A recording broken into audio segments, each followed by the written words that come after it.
Hey guys, Drifter here. Welcome to Overwatch In Depth. In today's episode, we're going to be reviewing McCree, who is one of the most impactful characters in the game, if not one of the most mechanically difficult characters to play. I will completely confess that my mechanical skills are not up to par with McCree, and I am far from the world's best McCree, but I still did my best to bring you good gameplay today. However, I do have some additional gameplay from a very high elo McCree. That's Hey Katie on Twitch. The first link down there in the description, and there'll be a text annotation when that gameplay is used. So shout out to him. Thank you for sending me the gameplay. He's up there in Grandmasters SR and trying to get on pro teams and stuff. So you can definitely see the difference between his McCree and mine. But the first thing I wanted to talk about today is McCree's unusual aiming attributes. His aim doesn't really have recoil, even though it looks like it does.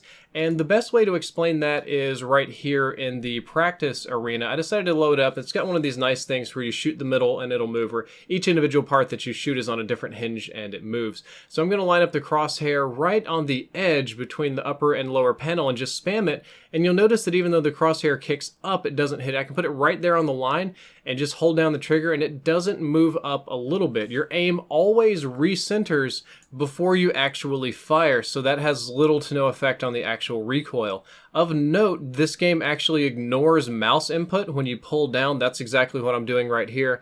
Both of those were different. One was just me clicking the mouse button, and the other one is me pulling down on the mouse at the same time. So somebody coded into Overwatch for it to ignore vertical input on the mouse while you're shooting as McCree so that it doesn't throw off your aim, but it's a very strange mechanic to think about, that it ignores some of your input in order to help you aim better when it has visual shake and recoil, but always perfectly recenters.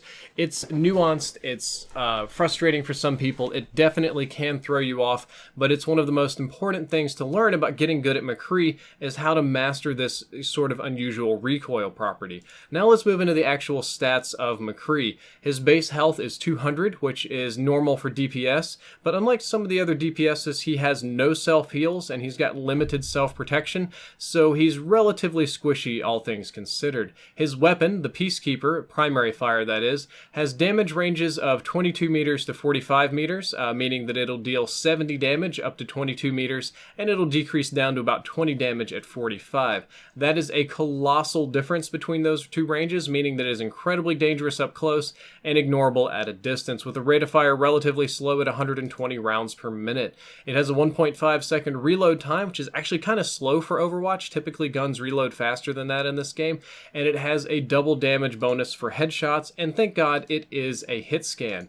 Getting good with headshotting people with your Peacekeeper is the #1 skill that any McCree needs to have, #2 being positioning. It is a 100% skill-based weapon that's all about getting quick, twitchy headshots or consistent headshots, and instead of a pistol, it's better to think of it more like a DMR or an accuracy rifle of some kind. The pistol is just the cosmetic part of it. McCree is your DMR, semi-sniper, like accuracy sort of DPS.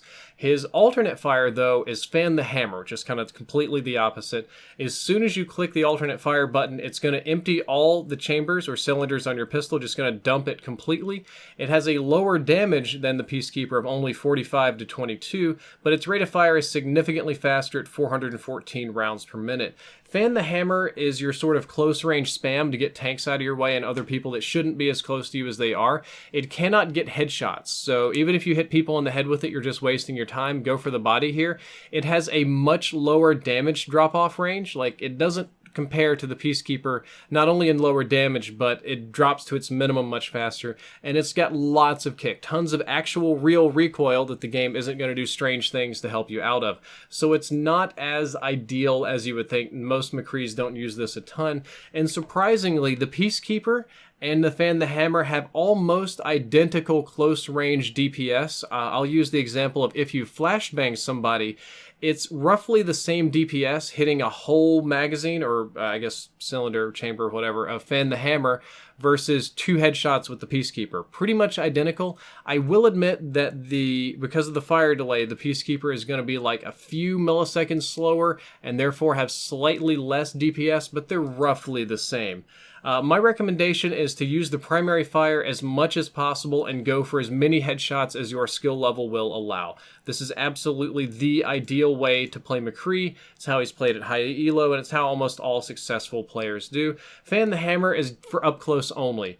It's usually only after you flashbang somebody. I know a lot of higher elo players want to get the headshot. I'm still kind of in scrubland, so I like to just fan the hammer. It does tank bust, not as well as it used to pre-patch, but or pre-nerf, I should say, but it can be good. Fan, roll, fan, do a lot of damage.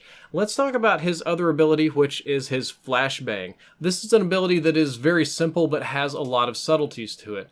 The damage is 25, so surprisingly you can actually just kill people with the Flashbang, which is pretty funny in itself. You throw it for 5 meters, and it has a splash radius of 2 meters, so you can actually have people too close to you and you throw it past them, and you can have them too far away or too far to the side. You're going to throw it a little bit further than it'll actually splash and shock people, so there's definitely a lot of practice you need to put in this, a lot of subtlety to really understand it. You can do some cool things. You can throw it over Reinhardt's shield and stun him. You can throw it past a barrier. You can throw it around corners. You can throw it to stun Pharah off the air. A lot of cool things. When you do stun them, you get they are stunned and completely immobile for 0.7 seconds, about half a second there, and it has a cooldown of 10 seconds. Cooldown's a little bit on the slow side, but instead of a permanent knockdown like on a sleep dart or Reinhardt's hammer down, this is more of a very temporary disable. But this is kind of your bread and butter, at least defensively. Most people use it defensively when they get dived, but you can just as easily use it on offense or trollingly. Once again, it's best to use the combo with Fan the Hammer or your primary fire if needed. You can flashbang, fan the hammer, roll, fan the hammer, or you can roll, fan the hammer, flashbang, headshot. There's a lot of different little combos you can do with this, just kind of depending on the enemy that you need to take down. And do keep in mind that this can be used for environmental kills and to disrupt enemy ultimates, exactly how I did here to get an environmental kill and an ultimate disrupt on Genji. Excuse me. McCree's second ability is his combat roll. It's a very quick roll that also instantly reloads your pistol. The distance which you actually roll is 6 meters, which is a little bit longer than you think. Most people think you just roll and kind of go like 2 feet to one side or the other. It's actually got pretty impressive distance on it. You can roll in any direction. Don't be an idiot and roll off the map like I have a couple of times. It doesn't care if you get too close to a boundary. Cooldown time is 8 seconds, which is pretty normal for most abilities. And really the most important part about the roll is the instant reload on your weapon. And it's kind of your only escape as McCree. It is incredibly fast, almost like Tracer's blink, so you can really use it to disrupt enemies, and it's an easy way to keep up sustained fire. Even if you're just doing the primary fire on your Peacekeeper, if you absolutely must have a fast reload and reposition, there's nothing wrong with rolling to do so. And of course, you can use it to double fan the hammer on people to pretty hilarious results.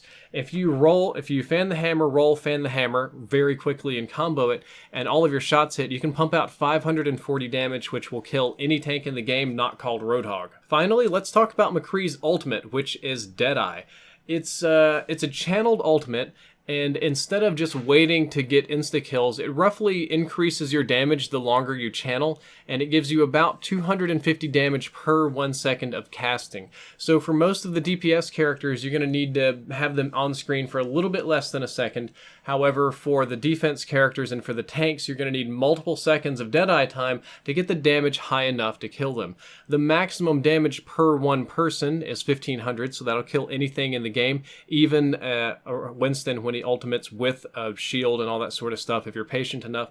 And it has a 6-second duration. Very rarely is somebody going to stand in your Deadeye for 6 seconds, but it can happen if they're distracted enough. Deadeye can be cancelled by stuns and disabled if you get hit by another flashbang, on a sleep dart, hammer down. Anything that can disable you will completely cancel your ultimate. And Deadeye has a super loud audio call out, perhaps one of the loudest in the game. It makes you glow as McCree, bright orange if you're on the enemy team, and literally summons tumbleweeds onto the map around your character so that people can see exactly where you are. The ultimate was so powerful that Blizzard decided to add all of these cues into the game to make sure that it's absolutely unmissable. I'm kind of a scrub when it comes to Deadeye. I've never been good at Deadeye. There's a lot of ways to hide it. D.Va can eat it. Genji can deflect it. Barriers and shields make it basically useless. And I think it's best used when comboed with a hammer down or probably not Zarya's bubble, any kind of stun, a Mei ultimate, any kind of big distraction, or when Reinhardt's shield is completely taken down. And believe it or not, damage boosts do affect the ultimate and they help a lot. If you get nano boosted, because it does a certain amount of damage per second, and the skulls roughly just indicate when you can kill people, the time that you have to channel to kill people goes down drastically. Some of them you can nuke almost immediately. If you're boosted by Orisa or Mercy, it works basically the same way, and that it requires you to have less channel time. So do keep in mind it is absolutely worth it to damage boost the McCree on your team that is ulting. When it comes to how McCree plays, how he should be played, what I think about him, McCree is very similar to Soldier 76, but probably better if your aim is good. They are roughly similar characters that traded out different abilities, but if you can headshot consistently with McCree and your accuracy is, I'm going to say, above 65%, 70, 75 is probably where people want to be. Lots of headshots. If you get good with the Deadeye, it's roughly the same effect as Soldier's ultimate. Soldier has self-healing and, missiles. McCree has rolls, which are instant reloads and flashbangs. You can kind of trade them off one or the other. Personally, I like McCree for taking down Pharah and sort of mid-range combat a little bit better than Soldier. Soldier's easier to spam up close with. McCree, I believe, is best played on defense, but he can be used for almost any kind of team comp. The consistency and the level of punishment that he can deal out with headshots with his Peacekeeper make him a character that you can play almost anywhere. I don't like him as much on neutral point, and I struggle with him when I'm pushing the payload, but he can work for those. I think he's just super easy on defense in general, though. McCree, unfortunately, is not as mobile or as resilient, self-healing wise, as some of the other DPSs, so you do need to stay behind your Reinhardt or Orisa and punish anyone that gets out of position. You are more dependent on your team as McCree than you would be as Soldier or Reaper or anybody like that. McCree is countered by Widowmaker, Bastion, Zarya, Junkrat, and Genji. Widowmaker can snipe you. You can't out-snipe her. Bastion can hose you down. He's got a lot of damage resistance. Zarya just has too much health, and she'll just cook you, and there's nothing you can do about it. Junkrat will just lay mines and bombs all over the ground. Now, you can headshot Junkrat, but he makes it very difficult for you to position properly. And Genji can counter you as well, mostly up close if he does his dash and annoyance and reflect and stuff. It's a little bit more of a skill matchup, because if McCree hits Genji with a flashbang, Genji's just kind of dead, which is why not a lot of the other DPS characters hard counter McCree.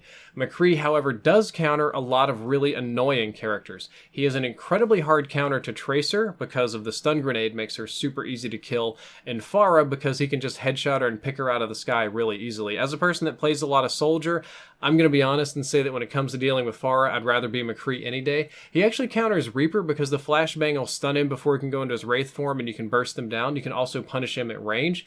And McCree will counter just about any healer in the game. Just about any character that has less than 250 health that you're able to hit a stun grenade on will counter. You can counter. You can just absolutely destroy any of them.